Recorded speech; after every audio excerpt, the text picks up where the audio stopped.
Do you love your wife? Yes. Prove it. Like, what's the metric? Give me the number that helps me know, right? Because when you met her, you didn't love her. Now you love her, right? Tell me the day the love happened. It's an impossible question. But it's not that it doesn't exist, it's that it's much easier to prove over time, right? Leadership is the same thing. It's about transition. So if you were to go to the gym, it's like exercise, right? If you go to the gym and you work out and you come back and you look in the mirror, you will see nothing. And if you go to the gym the next day and you come back and you look in the mirror, you will see nothing, right? So clearly there's no results, can't be measured, it must not be effective. So we quit, right? Or if you fundamentally believe that this is the right course of action and you stick with it, like in a relationship, I bought her flowers and I wished her happy birthday, and she doesn't love me. Clearly I'll give up. That's not what happens. If you believe there's something there, you commit yourself to an act of service. You commit yourself to the regime, the exercise. You can screw it up. You can eat chocolate cake one day. You can skip a day or two. You know, it allows for that.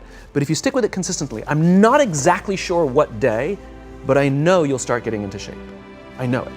And the same with the relationship. It's not about the events. It's not about intensity. It's about consistency, right? You go to the dentist twice a year, your teeth will fall out. You have to brush your teeth every day for 2 minutes. What does brushing your teeth twice a day for 2 minutes do? Nothing. Unless you do it every day, twice a day for 2 minutes, right? It's the consistency. Going to the gym for 9 hours does not get you into shape. Working out every day for 20 minutes gets you into shape. So the problem is we treat leadership with intensity. We have a 2-day offsite, we invite a bunch of speakers, we give everybody a certificate, you're a leader, right? Those things are like going to the dentist. They're very important, they're good for reminding us or getting us back on track, learning new lessons, but it's the daily practice of all the monotonous, little, boring things like brushing your teeth that matter the most. She didn't fall in love with you because you remembered her birthday and bought her flowers on Valentine's Day. She fell in love with you because when you woke up in the morning, you said good morning to her before you checked your phone. She fell in love with you because when you went to the fridge to get yourself a drink, you got her one without even asking. She fell in love with you because when you had an amazing day at work and she came home and she had a terrible day at work, you didn't say, yeah, but let me tell you about my day. Right. You sat and listened to her awful day and you didn't say a thing about your amazing day. This is why she fell in love with you. I can't tell you exactly what day, and it was no particular thing you did. It was the accumulation of all of those little things that she woke up one day and as if she pressed a button, she goes, I love him, right? Leadership is exactly the same. There's no event.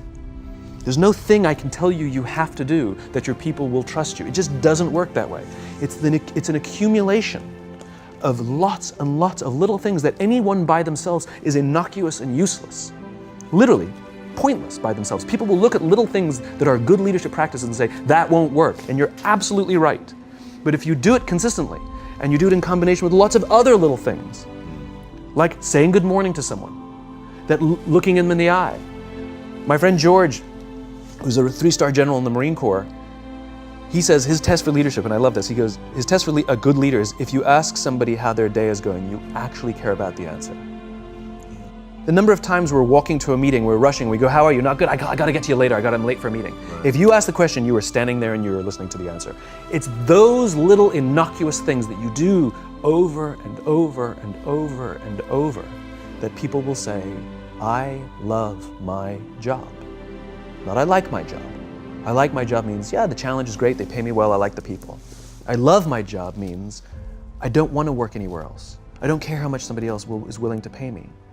I'm devoted to the people here, and I care desperately about the people here as if they were my family.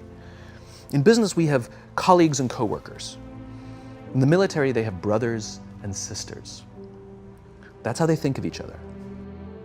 If you really have a strong corporate culture, the people will think of each other like brothers and sisters. It's like a family, right? No, brothers and sisters. Deep love. Fight, but the love doesn't go away. Bicker, the love doesn't go away.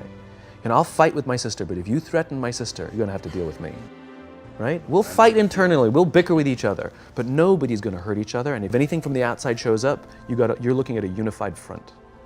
brothers and sisters. Now, how do you create brothers and sisters out of strangers? Common beliefs, common values, parents, in other words, executives who care about their children's success, who care to raise their children, teach them skills, discipline them when necessary, help them build their self-confidence so that they can go on and achieve something more than you could have ever imagined achieving for yourself.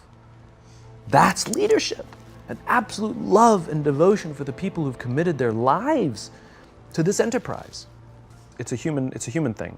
So just as you know how your body feels after a good workout, and you know how your body feels after a big greasy meal, you know that one is good for you and one is not, despite what it may taste like. And that's the problem with short-term gains, right? They feel really good in the short term. We're highly, highly, highly trained social animals. We're highly adapted social animals.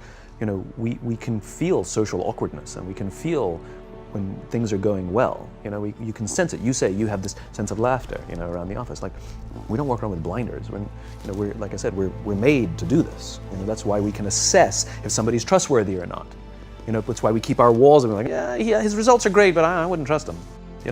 As opposed to letting down your, like, I trust her for anything. I trust her with my kids, my money, anything.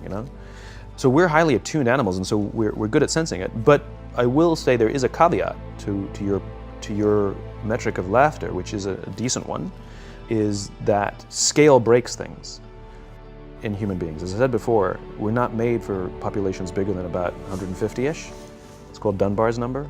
Robin Dunbar, a professor from Cambridge University, theorized that we cannot maintain more than about 150 close relationships.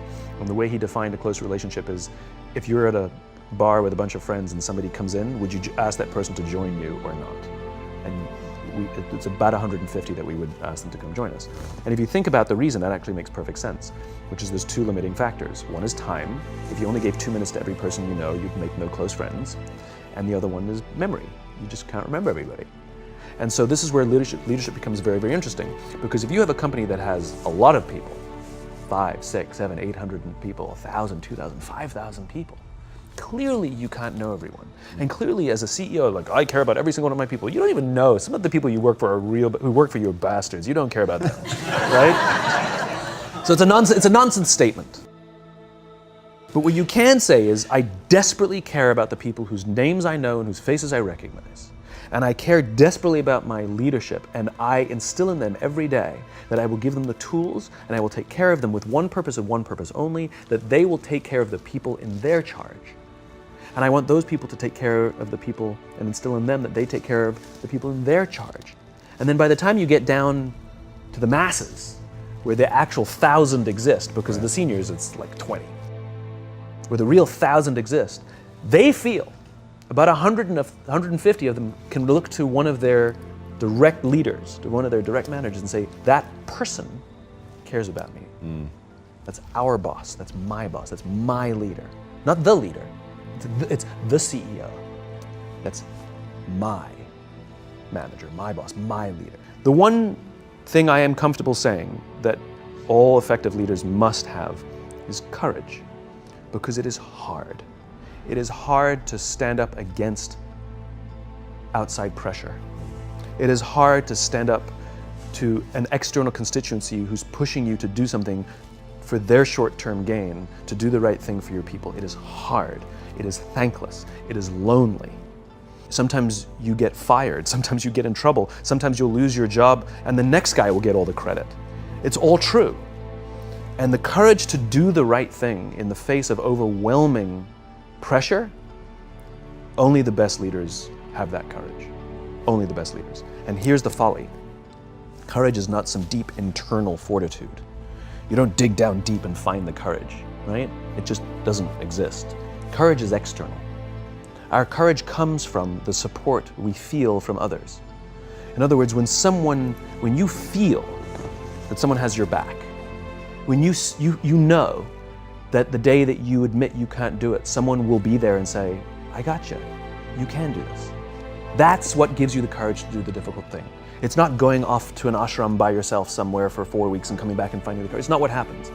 It's the relationships that we foster. It's the people around us who love us and care about us and believe in us. And when we have those relationships, we will find the courage to do the right thing. And when you act with courage, that in turn will inspire those in your organization to also act with courage. In other words, it's still an external thing. That's what inspiration is, right? I'm inspired to follow your example.